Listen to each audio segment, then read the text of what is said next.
Zimbabwe, just a quick one. Sorry zvenyu nadamboningirikina dzimwe nyaya dzine dzichibudikira dzinongoda kungoti dzingoningirikina, right? Pane there is this guy ari kuningirikina uyo anoshanda kuclub yana Geza. I know him very well. So this guy ari kutaura certain message ari kuendesa kuna advocate Nelson Chamisa. Ari kuti zvoni kuna vaChamisa tinokuzivai, right? Tinokuziva hedu kuti Nelson Chamisa uchada kuzobudikira pamberi apo uchibhunya zviri kuitwa nevari kuda kusunungura nyika from ZANU-PF. You are just there to distract the new Zimbabwe nemanyepo ako. Ndo shoko riri kuendeswa kuna Nelson Chamisa. Chamisa ari kubva apindura ipapo achiti takakupai mukana mukatambisa, nyararai kuti zii.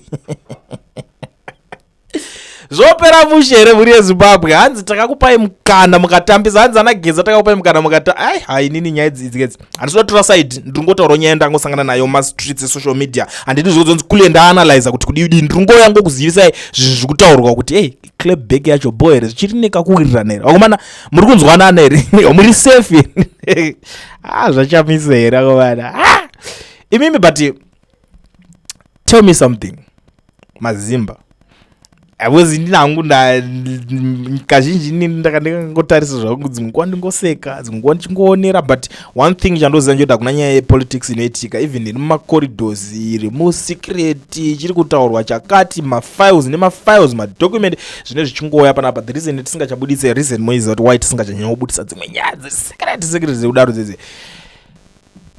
Do you think kuti pane chinhu chikurongwa here narumawo angatimbonisane chokwadi? But panapa dambotaura naona nepfungwa dzinoshanda kana sudana kugudza mudungwe kana uri kugudza mudungwe nyara ratinzwa naona nebrain maprofessor nerimwe team rese uyai mundudze.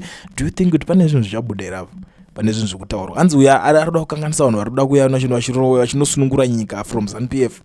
Iye ari kuti aiwa takakupai mukana makatadza kushandisa mukana. Ari kunzi takakupai mukana ndana Geza, unzi takakupai mukana vanhu makatadza kuningiri.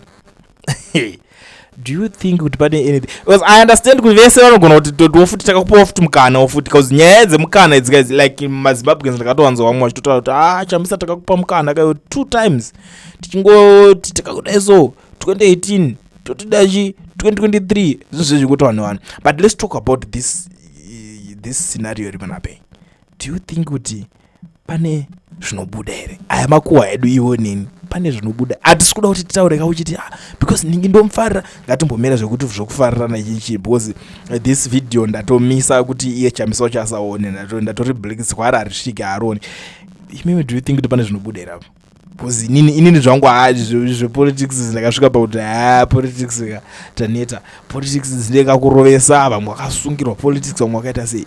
What do you think? Because inini that niyo ndakaita makono mwe munhu, so ndikamubvunza kuti iwe do you think kuti pane zvinobuda here? Zvikanzi problem yako yokulienda kuna dzungu ukangonzwa nyaya unobva kuti muri yaZimbabwe zvazodai so dai pasina izvo ndadinesa wakabva ngondi pane zvaakangondiudzawo zvaakafunga. But imimi what do you think?